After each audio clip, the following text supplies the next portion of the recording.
Penerimaan pegawai pemerintah dengan perjanjian kerja P3K kebutuhan tenaga teknis, Kementerian Pendidikan, Kebudayaan, Riset, dan Teknologi tahun anggaran 2022 pertanggal 20 Desember tahun 2022 dengan nomor 72057 garis miring A besar titik A3 garis miring KP titik 01 garis miring 2022 bahwasanya disampaikan mengenai beberapa formasi lowongan yang bisa Bapak Ibu daftar pada tahun 2022 sampai dengan waktu yang ditentukan. Halo semuanya, Assalamualaikum warahmatullahi wabarakatuh. Kembali lagi di channelnya tentang pendidikan, tutorial, dan data BD Official.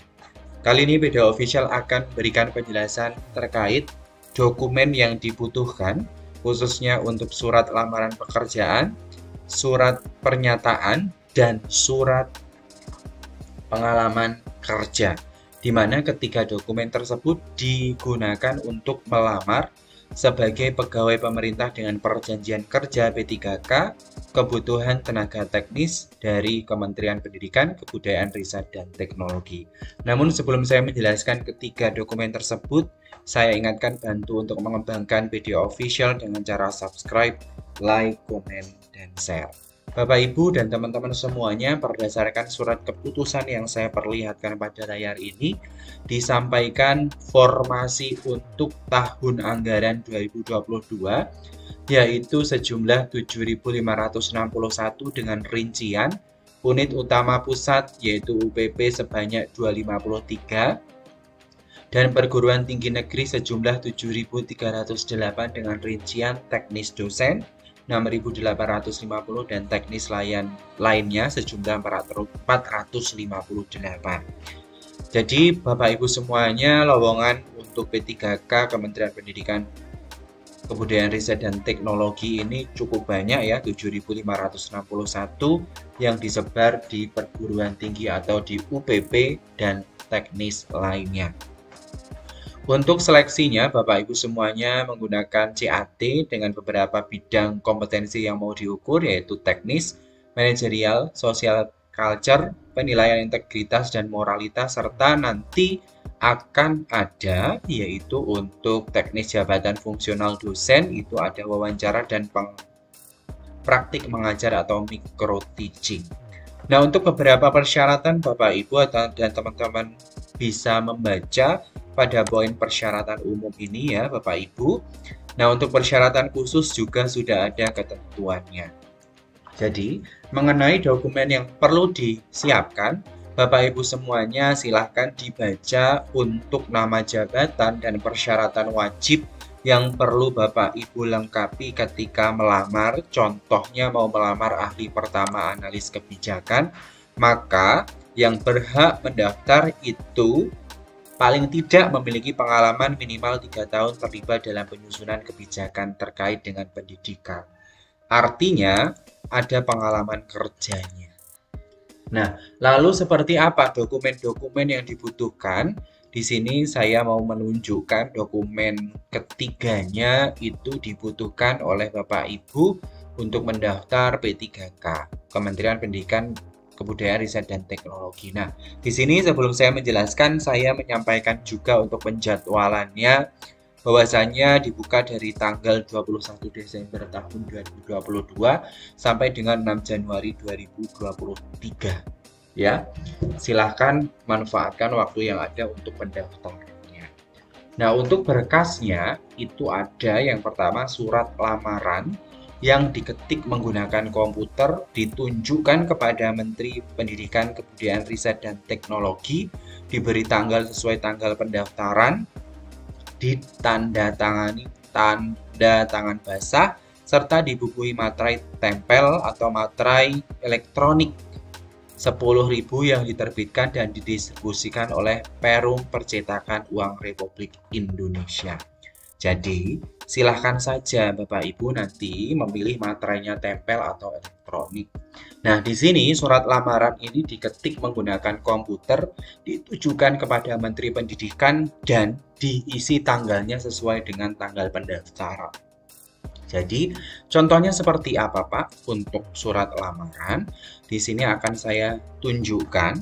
Di sini ialah redaksi penulisan daripada surat lamaran, Bapak Ibu tidak perlu mengganti jenis huruf, tidak perlu mengganti spasi dan lain sebagainya. Yang perlu Bapak Ibu lakukan apa? Yaitu mengganti kota, tanggal, bulan. Ya, di mana tanggal surat lamaran ini disesuaikan dengan tanggal pendaftaran. Isikan nama lengkap, tempat, tanggal lahir, jenis kelamin, pendidikan, jabatan yang dilamar ini silakan dicek pada formasi yang saya tunjukkan tadi. Contohnya di sini ada nama jabatannya apa tadi Bapak Ibu? Ahli pertama analis kebijakan. Silakan diisi sesuai dengan jabatan yang dilamar. Terus rencana penempatan pun ada ya Bapak Ibu. Silakan nanti dicek pada pendaftaran pada akun masing-masing. Biasanya di sana ada nama jabatan, rencana penempatan. Terus yang terakhir diisi alamat domisili. Terus pada bagian bawah ini tertulis bahwasanya dengan ini menyampaikan surat lamaran untuk dapat menjadi pegawai pemerintah dengan perjanjian kerja P3K di lingkungan Kementerian Pendidikan, Kebudayaan, Riset, dan Teknologi tahun 2022. Di mana Bapak Ibu nanti menyertakan scan dokumen asli berupa surat lamaran ini yang sudah ditandatangani di atas materai 10.000, kartu tanda penduduk, surat pernyataan diri nanti kita bahas, surat keterangan pengalaman, ijazah dan dokumen persyaratan lain terkait kualifikasi pendidikan, transkrip nilai pas foto terbaru background merah, dokumen lain sesuai dengan persyaratan jabatan, dokumen atau surat keterangan resmi dan dari rumah sakit, pemerintah atau puskesmas yang menyatakan jenis dan derajat disabilitas yang dilamar. Jadi untuk nomor 8 hanya berlaku jabatan yang mempersyaratkan dokumen wajib tambahan ya, nomor 8. Sedangkan yang nomor 9 ini, berkas nomor 9 hanya berlaku bagi pelamar penyandang disabilitas. Jadi kalau memang teman-teman tidak ada ya, ini untuk disabilitas, maka teman-teman tidak perlu melampirkan. Untuk yang dokumen lain sesuai dengan persyaratan jabatan ini disesuaikan saja. Semisal di jabatan tersebut mempersyaratkan untuk dokumen lainnya, maka silakan ditulis. Ya, ini diganti. Diganti sesuai dengan dokumen tambahannya. Seperti itu baru demikian surat lamaran dibuat. Adapun seluruh data dan dokumen ini semuanya sama, tidak perlu diganti. Terus nanti ketika sudah di print, tanda tangan di atas materai 10.000 dan surat lamaran ini nantinya yang di scan. Sehingga nanti ketika pendaftaran, surat lamaran ini yang di-upload. Nah, itu ya untuk surat lamaran pekerjaan. Nah, selanjutnya saya akan menunjukkan untuk syarat yang selanjutnya yaitu surat pernyataan diri 10 poin yang diketik menggunakan komputer dan ditandatangani tanda tangan basah serta dibubuhi materai tempel atau elektronik materai elektronik. Ya, silahkan pilih salah satu. Nah, di sini untuk surat pernyataan 10 poin, format pernyataan diri 10 poin. Isinya apa, Pak? Isinya seperti yang saya tampilkan di layar. Yang pertama ada nama, tempat tanggal lahir, umur, jenis kelamin, pendidikan, status perkawinan, agama, alamat sesuai dengan KTP.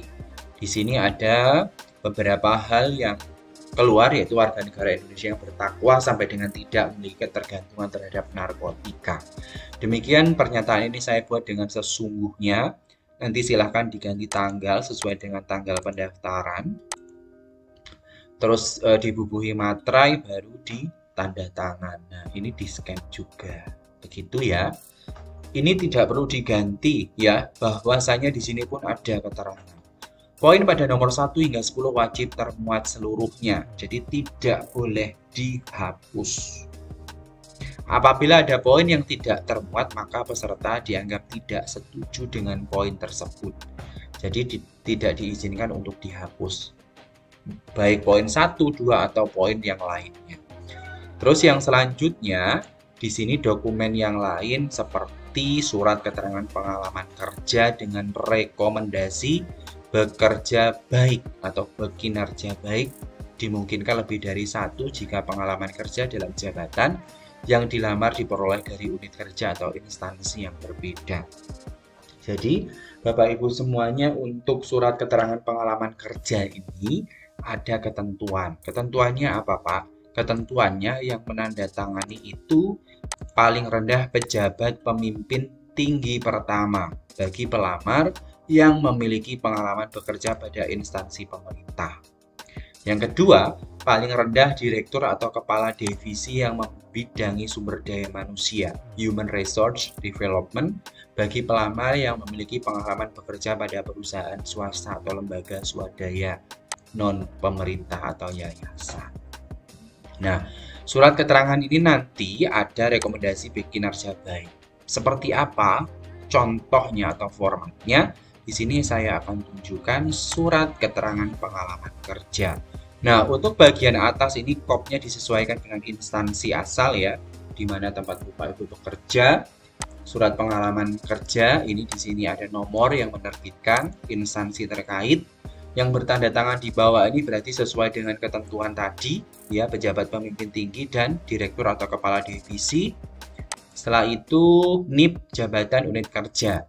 Dengan ini menerangkan bahwa ini nama Bapak Ibu yang melamar sebagai W3K, unit kerja atau instansi telah melaksanakan tugas sebagai apa? Selama tahun bulan, terhitung mulai tanggal kapan.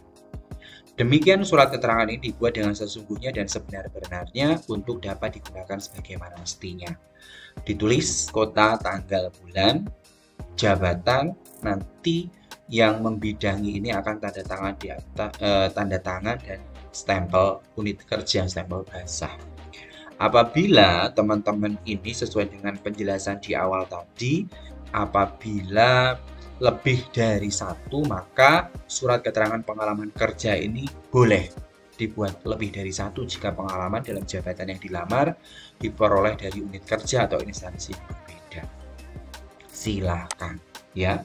Jadi seperti itu ya teman-teman, ketiga dokumen yang saya sampaikan pada video ini tentang surat lamaran yang diketik, tentang surat pernyataan 10 poin, dan surat keterangan pengalaman kerja.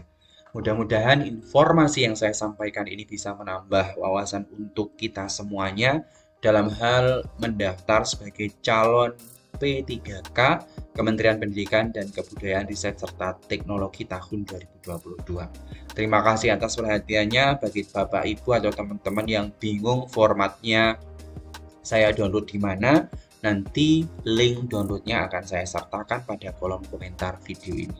Terima kasih, jangan lupa tinggalkan komentar pada video ini, subscribe, like, komen, dan share BD Official channelnya tentang pendidikan, tutorial, dan data. Salam data, salam literasi, saya tutup. Wassalamualaikum warahmatullahi wabarakatuh.